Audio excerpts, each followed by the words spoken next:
ఈరోజు ఉండేవాడిని. కానీ యేసుక్రీస్తు ప్రభు వల్ల కృప, యేసుక్రీస్తు ప్రభు ఒక ప్రేమ నన్ను ఆయన వైపు ఆకర్షితము చేసింది.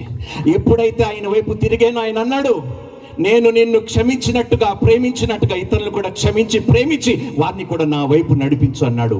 అట్టి సాధనముగా నిన్ను చేస్తాను, వస్తావంటే ఇదిగో ప్రభు, చిత్తం ప్రభు అన్నాను. దేవునికి మహిమ కలుగును గాక.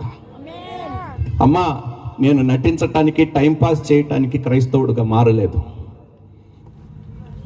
ఎంతో మంది నశించిపోతున్న ఆత్మను, సత్యము లేకుండా చీకటిలో బ్రతుకుతూ డిప్రెషన్లో, నిరాశ నిస్పృహలో బ్రతుకుతున్న వారికి ఒక వెలుగుని పరిచయం చేయటానికి నేను ఈ లోకానికి నడిపించబడ్డాను. దేవునికి మహిమ కలుగును గాక. మీరందరూ ఆ వెలుగుని పరిచయం చేయటానికే ఆ వెలుగుతో నింపబడిన వారు. కానీ ఎంత దౌర్భాగ్యమో! ఎన్ని మార్లు మనం లేఖనాలు విన్నామో తెలుసండి. లెమ్ము లెమ్ము, జర చెప్పండి అప్పుడు, నాకు తెలియదు ప్లీజ్. నీకు వెలుగు ఏదబ్బా? ఏదా వెలుగు మీ ముఖములో? భయము, దిగులు, చింత. పాస్టర్ గారు ఏమైపోతుందో టెన్షన్ అవుతుంది. ఇంకెందుకయ్యా నీ విశ్వాసం? నమ్మటము నీ వశమైతే నమ్మువానికి సమస్తము సాధ్యం అన్నాడు. నేను నమ్మాను.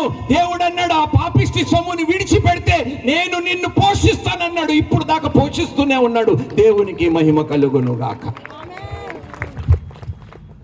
ఎంతో మంది ఆశ చూపించారు. నేను సేవలోకి వచ్చిన తర్వాత ఒక్క సినిమా చేస్తే 2 కోట్లు ఇస్తానన్నారు. గత 2 నెలల క్రితం కూడా అవకాశం వచ్చింది. నేను అన్నాను, మీ డబ్బు ఎవరికి కావాలయ్యా? నన్ను గొప్పవాడు చేయగలిగింది నా దేవుడు ఒక్కడే.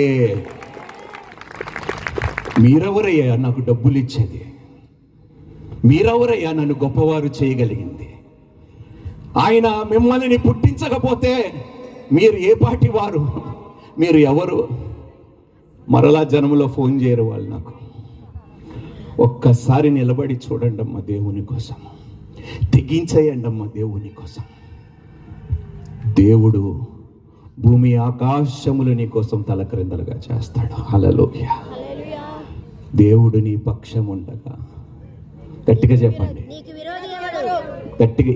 ఏమో నిద్రపోతున్నారు ఏంది? చల్లగా ఉందా? ఇది నాకు అర్థం కాదు మాటలు. నేను అడిగాను ప్రశ్నలకి, ఇదిగో అవునంటే అవును, కాదంటే కాదు అని బైబిల్ చెప్పిందా లేదా? అవునన్ని చేతులు ఎత్తారు కదా, ఇప్పుడు మళ్ళీ ఎందుకు చల్లబడిపోయారు? దేవుడు చెప్పండి, నీ పక్షం ఉండ